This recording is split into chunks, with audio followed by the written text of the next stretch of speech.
శ్రీ గురుభ్యో నమః. 2025 ఆగస్టు 11వ తేదీ సోమవారంతో ప్రారంభమై 20వ తేదీ బుధవారంతో అంతమయ్యేటువంటి ఆగస్టు 2వ 10 రోజులలో ధనుసు రాశి జాతకులకి ఫలితాలు, సూచనలు, సలహాలు క్లుప్తంగా 3 పాయింట్లలో తెలియజేయబోతున్నాను. ముందుగా సుదీర్ఘమైనటువంటి వివరణ ఇస్తా.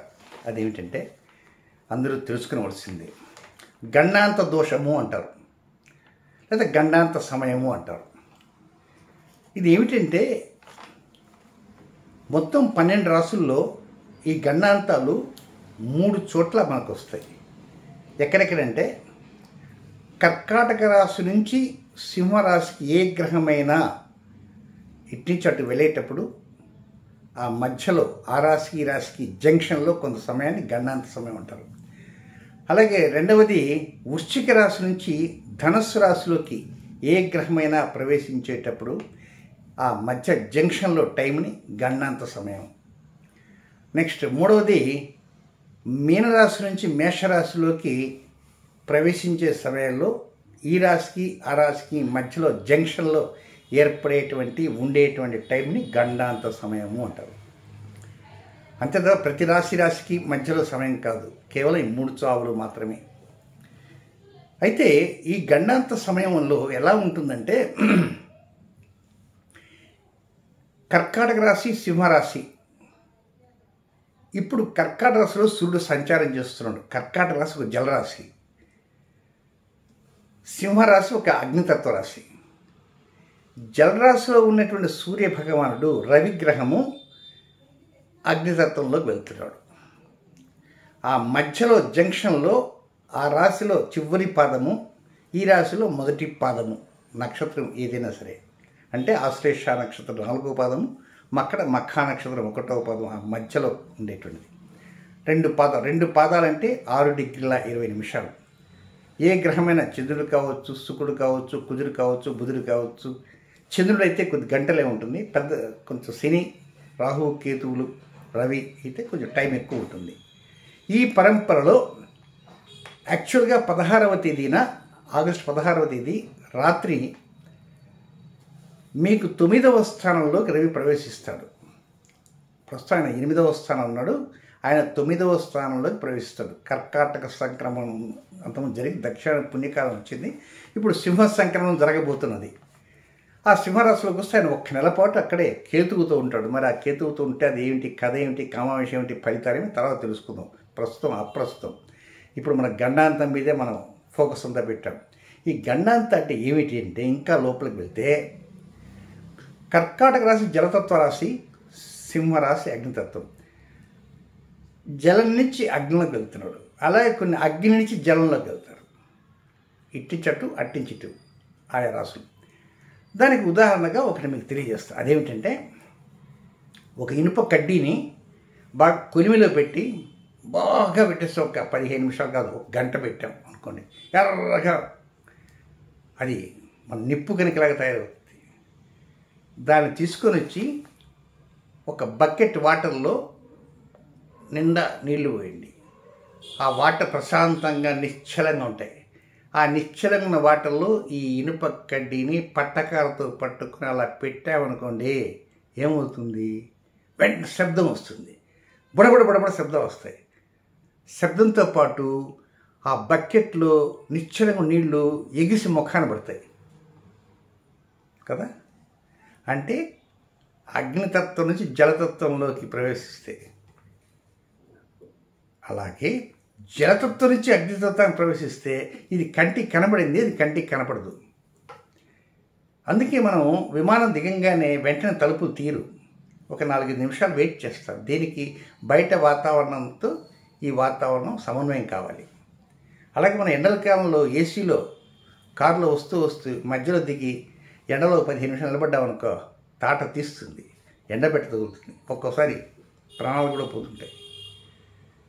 లైక్ దట్ ఈ గణాంత అనేటువంటిది అగ్నితత్వం నుంచి జలతత్వం కానీ, జలతత్వం నుంచి అగ్నితత్వం కానీ ఆ జంక్షన్కి ఇటు కొంత సమయం, అటు కొంత సమయం. ఫర్ ఎగ్జాంపుల్ విజయవాడ పట్టణం ఉంది. విజయవాడకి హైదరాబాద్ పోతుంటే విజయవాడకి ముందు ఏమొస్తుంది, గొల్లపూడి అని వస్తుంది. విజయవాడ తర్వాత గన్నవరం వస్తుంది. అంటే గొల్లపూడి నుంచి గన్నవరం దాకా మధ్యలో ఉండే సమయాన్ని మనం గణాంత సమయం అర్థం కావడం కోసం చెబుతున్నా. కనుక అలాంటి గణాంత సమయము ఈ నెల 13వ తేదీ మధ్యాహ్నం 2:36 ప్రారంభమై 20వ తేదీ మధ్యాహ్నం 1:01 దాకా గణాంత పీరియడ్ ఉంటుంది. అది మీకు అదృష్ట స్థానానికి అష్టమ ఆయుస్థానానికి అదృష్టానికి మధ్యలో జంక్షన్ పీరియడ్. కానీ ఈ టైంలో మీరు కొంచెం ప్రశాంతంగా ఉండటానికి ప్రయత్నం చేయాలి. అంటే మీరు ఏం చేస్తారని ప్రశాంతంగా లేకుండా అంటే ఏదో రకరకాల ఆలోచనలు ఉంటాయి. ఒకసారి మనకు తెలియకుండానే కొన్ని అనుకూలత వస్తవచ్చు, ఒక్కొక్కసారి మనకు తెలియకుండా ప్రతికూలత రావచ్చు. కనుక ఏదైనా ఈ గణాంత పీరియడ్ అనేటువంటిది అది ప్రపంచ దేశాల మీద కూడా దీని యొక్క ప్రభావం చూపుతుంటుంది. సో కొంత జాగ్రత్తగా ఆలోచన చేస్తూ ఆకలింపు చేసుకోవాలి. ఈ టైంలో కొన్ని వ్యతిరేకతనే వస్తే ఎందుకు వచ్చే ఏమిటిని గాబరా పడతారు, గాబరా పడవద్దు. నెక్స్ట్ ఆయన 9వ స్థానంలోకి వెళ్తే ఆయన ఒక నెల పాటు కేతువుతో ఉంటాడు. ఎప్పటి నుంచి? ఆగస్టు 16వ తేదీ నుంచి సెప్టెంబర్ 16 దాకా ఉంటాడు. ఈ టైంలోనే ఒక చంద్రగ్రహణం అంటూ ఉంది. ఆ చంద్రగ్రహణం కాగానే భయపెట్టేవారు ఉంటారు. ఇంకేముంది, ఆ రాసులంతా కూడా నాశనం అయిపోతారు. ఆ రాసులకు మరణకన్నా వాడేవాడు ఒక సిద్ధాంతం ఉన్నాడు, పని లేదు పాట లేదు, గడ్డాలు మీసాలు పెంచుకొని వచ్చి కూర్చుంటారు. నోరెత్తితే వాడు నాశనం అయిపోతాడు, వాడు మరణం సంభవిస్తుంది. ఈ మధ్యకాలంలో యూట్యూబర్స్లో నేను బాగా గమనిస్తున్నాను, ప్రతి చోట నాశనమే, మరణమే. ఇది ఏమిటి అర్థం పర్థం లేకుండా? నేను చెప్పాను రాసుకోండి. నీకంటే గొప్పగా చెప్పేవాళ్ళు బోల్డ్ మంది ఉన్నారు. వీళ్ళంతా లైన్లోకి రాలేక కాదు. ఎంతమంది? బోల్డ్ మంది ఉన్నారు. వాళ్ళంతా కామ్గా ఉన్నారు. నువ్వేదో ఎరేగిపోతుంటాడు. ఈ యూట్యూబర్స్కి ఏం పని లేదు పాట లేదు, నేరుగా పోతారు, గొట్టం పెడతారు, అక్కడ నాశనం అయిపోతుంది, ఇంకా నాశనం అయిపోతుందని. కనుక ఈ గణాంతం అనేది ప్రపంచ కాలమాన పరిస్థితుల మీద వాటిపైన వీటిపైన ఉంటుంటుంది. కనుక ఎక్కడ ఆందోళన చెందాల్సిన అవసరం లే. మంచి మంచి అనుకూల ఫలితాలు ఉంటాయి, ఎక్కడో చిన్నపాటి లోపాలు ఉంటాయి. ఆ లోపాలు ఎక్కడికి ఉంటాయని నేను సపరేట్ వీడియో చెప్తా, ఏమి కంగారు పడద్దు. నెక్స్ట్ ఇక్కడ ధనుసు రాశికి మొదటి పాయింట్ 11వ తేదీ ఉదయం నుంచి 12వ తేదీ ఉదయం 6:11 వరకు ఉండే టైం అంతా కూడా తోబుట్టులతో సరదాగా గడపడానికి అవకాశాలు ఉంటాయి. కొంతవరకు ఏదో ఆసక్తిగా ఏదో చెప్పాలనుకుంటారు, చెప్పినా తరగదు. చెప్పాలంటే ఒక్కోసారి ఎందుకు చెబితే బాగుండదో. తోబుట్టువులే, మళ్ళీ రక్త సంబంధికులు, కానీ ఏదో కొంత చెప్తారో కొంత చెప్పరు. కొంత చెప్పితే అవతల వాళ్ళకి తృప్తి కలదు. చెప్పు అక్క చెప్పు, అన్న చెప్పు అంటారు. ఏం చెప్తారు? కనుక ఏదైనా కొంత సరదా అనేది ఉంటుంది. మిత్రులతో కావచ్చు, హితులతో కావచ్చు, సన్నిహితులతో కావచ్చు, తోబుట్టులతో కావచ్చు. కనుక ఆ చెప్పే టైంలో మనం చెప్పటం కాదు, అవతల వాళ్ళ నుంచి కూడా ఏం రాబట్టాలనే విషయాల్లో కూడా మీరు సిద్ధంగా ఉండాలి. ఎంతసేటికి మనమే సోది చెబుతుంటే ఎట్లా, అవతల వాళ్ళు ఏం సోది చెబుతున్నారా, నిజం చెబుతున్నారా, కథలు చెబుతున్నారా, అవి కూడా కొంతవరకు కొంచెం పసిగట్టడానికి ప్రయత్నం ఉంటూ చేయాలి. నెక్స్ట్ 2వ పాయింట్, ఇది ఎప్పుడంటే 12వ తేదీ ఉదయం 6:11 ప్రారంభమై 16వ తేదీ మధ్యాహ్నం 11:44 వరకు ఉండే సమయం అంతా ఇది కొంచెం ఏదో వెలితిగా ఉంటుంది, ఆరోగ్యంలో వెలితిగా ఉంటుంది. ఉద్యోగంలో, సద్యోగంలో, స్వయం ఉపాధి రంగాల్లో, వ్యాపారంలో, సంతానాల్లో ఏదో చికాకులుగా ఉన్నట్టుంటుంది. చెప్పిన మాటలు వాళ్ళు వినరు. వాళ్ళంటే ఎవరు? పై అధికారులు ఒకసారి వినరు, ఒక్కోసారి సహ ఉద్యోగులే వినరు, సంతానమే వినరు, పక్కింటి వాళ్ళు, ఇంటి ఓనర్స్ అద్దె కరెక్ట్ ఇస్తున్నారే, ఏమండి దీనికి చెడిపోయిందంటే వినరు. టైంకి మాత్రం 1వ తారీఖు కొంచెం ఏమాత్రం ఆలస్యమైనా అద్దండి ఇంకా రాలేదే అంటారు. కనుక అదంతా కమర్షియల్గా వాళ్ళ వ్యాపారాలు వాళ్ళవి. అప్పుడు అనుకుంటారు సొంత ఇల్లు ఉంటే బాగుండేదే అనుకుంటారు. సొంత ఇల్లు చేద్దామంటే దానికి సవాలక్ష ప్రాబ్లమ్స్ వస్తుండే. కనుక కొంచెం జాగ్రత్తగా ఉండాలి. అనుకూల పరిస్థితులు వస్తాయి. ఒకసారి ఉద్యోగం వద్దు, వేరే ఉద్యోగం వెళ్ళినా అక్కడ కూడా ఇంతే, ఎక్కడున్నా ఇంతే. అక్కడ పోతే వేరే వాళ్ళు వస్తారు, ఆ శాలిటీ ఇదే, ఈ శాలిటీ అక్కడ ఉంటుంది, కేవలం ఊరు మార్పు.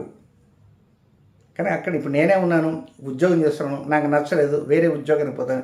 వేరే ఉద్యోగానికి పోతే నా బదులు ఎంకై పోతాడో సుబ్బయ్య పోతాడు, నేనే పోతే నేనే కదా చేసేదే. కానీ అక్కడ నాకు ఇది తప్పదు. కనుక మీరే కంగారు పడకుండా ప్రశాంతంగా ఉండి, అర్ధాష్టమ శని జరుగుతుంది కనుక ఏదో పోతూ పోతేనే మంచి వస్తుంది, దిగులు పడద్దు. సంతాన విషయాల్లో కూడా కొంత శ్రద్ధ చూపడానికి ప్రయత్నం అంటూ చేయాలి. ఒక్కోసారి వాళ్ళ వివాహ విషయాలు కావచ్చు, ఆరోగ్య విషయాలు కావచ్చు, లేకపోతే పిల్లల యొక్క చదువులు సంధ్యలు ఏవో ఉంటాయి, ఏదో అది కొని పెట్టాలి, ఇది కొని పెట్టాలి, కొత్తది మార్కెట్లోకి వచ్చింది డాడీ అది కొనండి, పక్కింటి వాళ్ళ అబ్బాయి కొన్నాడు, పక్కింటి వాళ్ళ అమ్మాయి కొన్నది అంటారు. కొంతమంది ఉద్యోగాలకి ఏదో సమస్యలు ఉంటాయి, కొంతమంది వ్యాపార విషయాల సమస్యలు ఉంటాయి పిల్లలకి. అలాగే కొంతమందికి వివాహ విషయాల్లో ఎంతో చేస్తుంటారు. ఆ సంబంధం తెచ్చినా ఈ సంబంధించిన ఇవి నచ్చలేదు, అది నచ్చదు, ఇంకేమైనా ప్రేమించారా చెప్పండి బాబు అంటే మేము మా ప్రేమ లేదు, దోమ లేదు అంటారు. తల్లిదండ్రులు ఏమో విసిగిస్తుంటారు. కానీ వీటితో తప్పదు మరి. కనుక ఎప్పటి నుంచి 12వ తేదీ ఉదయం దగ్గర నుంచి 16వ తేదీ మధ్యాహ్నం దాకా. నెక్స్ట్ 3వ పాయింట్, కొద్దిగా గాలి పీల్చుకోవడానికి అవకాశం ఉంది. అమ్మాయి ఏ ఒక్క పాయింట్ కూడా బాగలేదు అనుకోవచ్చు. 16వ తేదీ మధ్యాహ్నం 11:44 మొదలెట్టి 20వ తేదీ వరకు గండాంతం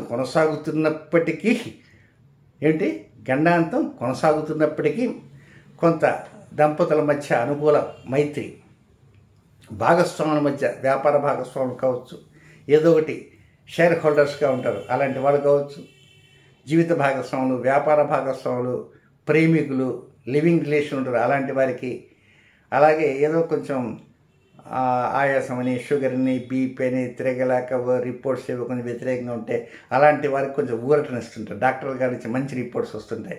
పర్వాలేదండి, కొంచెం కుదిరిన పడ్డారు, ఇబ్బంది లేదు, కొంచెం నిదానంగా రైట్ సెట్ అయింది అని కొంచెం తీపి వార్తలు ఏమిటండి డాక్టర్ గారు ఎంతకాలం మింగదమ్మా అయిపోతుంది. ఇంకా ఇప్పుడు చూడు పోయినసారి రిపోర్ట్కి చాలా బాగుంది, మెరుగ్గా ఉంది. ఇట్లాంటి మాటలు మనం వినే అవకాశాలు ఉంటాయి. అలాగే రుణభారాలు ఏమిటో, రుణం పెరిగిపోతూ రోజుకి అనుకోవచ్చు, కొంచెం రోజు పెరుగుతుంటుంది, వడ్డీ పెరుగుతుంటుంది. మరి ఇడ్లీ ఖరీదు 10 సంవత్సరాలు ఎప్పుడు ఉంది, ఇప్పుడు అవుతుంది. ఇదే ఉంటుందా? బంగారం 10 సంవత్సరాల క్రితం ఎంత ఉంది, ఇప్పుడు ఉందా? అంతే పెరుగుతుంటుంది. కనుక రుణభారం, వడ్డీ రేట్లు కూడా బయట వడ్డీ రేట్లు పెరుగుతుంటాయి, ప్రభుత్వం ఇచ్చే వడ్డీ రేట్లు తగ్గుతుంటాయి. కనుక కొంత రుణభారం కూడా పెరుగుతుంటుంది. ఆ రుణభారం రుణభారం తగ్గించుకోవడానికి చేసే ప్రయత్నాలు కూడా కొంతవరకు సుముఖంగా ఉంటుంటాయి, కొంత అనుకూలప్రదం ఉంటుంది. ఏదేమైనా ఒక విధంగా చెప్పాలంటే 17, 18, 19, 20 ఈ 4 రోజులు కూడా కొంచెం ప్రశాంతంగా మనసు విప్పి గృహంలో ఉన్న వారితో మాట్లాడుకోవడానికి అమ్మయ్య అనేటువంటి అనుకుంటారు. ఏదో పెద్ద పండుగ సంక్రాంతి పండుగ ఇప్పుడే వచ్చింది అనేటువంటి భావనలు ఆ కాసేపట్లో మీకు అనిపిస్తుంటాయి. నెక్స్ట్ ఇంకా నక్షత్రం వైజ్ కొన్ని వ్యతిరేక సమయాలు ఉన్నాయి, అవేమి తెలుసుకుందాం. అదేమిటంటే మూలా నక్షత్రంలో జన్మించిన జాతకులకి 11వ తేదీ సోమవారం మధ్యాహ్నం 1 గంట నుంచి 12వ తేదీ మంగళవారం ఉదయం 6:11 వరకు, 11 సోమవారం మధ్యాహ్నం నుంచి 12 మంగళవారం ఉదయం వరకు, తిరిగి 19వ తేదీ రాత్రి నుంచి 20వ తేదీ రాత్రి దాకా 2 సార్లు వస్తుంది. ఈ 2 సార్లు వ్యతిరేకంగా సమయాలు కనుక ఇవి అనుకూల సమయాలు కావు. క్రొత్త కార్యక్రమాలు శ్రీకారం చుట్టకుండా జాగ్రత్తగా రొటీన్ కార్యక్రమం చేసుకోవచ్చు. నెక్స్ట్ పూర్వాషాఢ నక్షత్రంలో జన్మించిన జాతకులకి 12వ తేదీ మంగళవారం ఉదయం 6:11 నుంచి 13వ తేదీ బుధవారం ఉదయం 10:32 వరకు వారికి కూడా అనుకూలమైన సమయం కాదు. రొటీన్ కార్యక్రమం చక్కగా చేసుకునవచ్చును, ఇబ్బంది లేదు. ఇక 3వ నక్షత్రం ఉత్తరాషాఢ నక్షత్ర 1వ పాదంలో జన్మించిన ధనుస్సు రాశి జాతకులకి 13వ తేదీ బుధవారం ఉదయం 10:32 నుంచి 14వ తేదీ గురువారం ఉదయం 9:06 వరకు వారికి కూడా అనుకూల సమయం కాదు. రొటీన్ కార్యక్రమం చక్కగా చేసుకోవచ్చు. సో గుర్తుంచుకోండి, ఈ గణాంత సమయం అనేది 13వ తేదీ మధ్యాహ్నం నుంచి 20వ తేదీ మధ్యాహ్నం దాకా ఉంటుంది. ఈ టైంలో కొంత ప్రశాంతంగా ఉండటానికి ప్రయత్నం చేయండి. దీని గురించి వాటి గురించి వీటి గురించి అనేది ఆలోచించవద్దు. నెక్స్ట్ లాస్ట్గా ఉన్నట్టు చిన్న గమనిక ఏంటంటే, సెప్టెంబర్ నెలలో వైజాగ్ అంటే విశాఖపట్నంలో నేను 2 రోజుల పాటు ఉంటాను. అలాగే బెంగళూరు సిటీలో కూడా 2 రోజులు ఉంటాము. కనుక వైజాగ్ వారు, బెంగళూరు వారు నా అపాయింట్మెంట్ కావాలంటే థంబ్నెయిల్ మీద ఉంటుంది, లేదా నేను చెప్తున్నాను, నోట్ డౌన్ చేసుకోండి. 9348632385 ఈ నెంబర్కి కాల్ చేసి అపాయింట్మెంట్ తీసుకోవచ్చు. శుభం.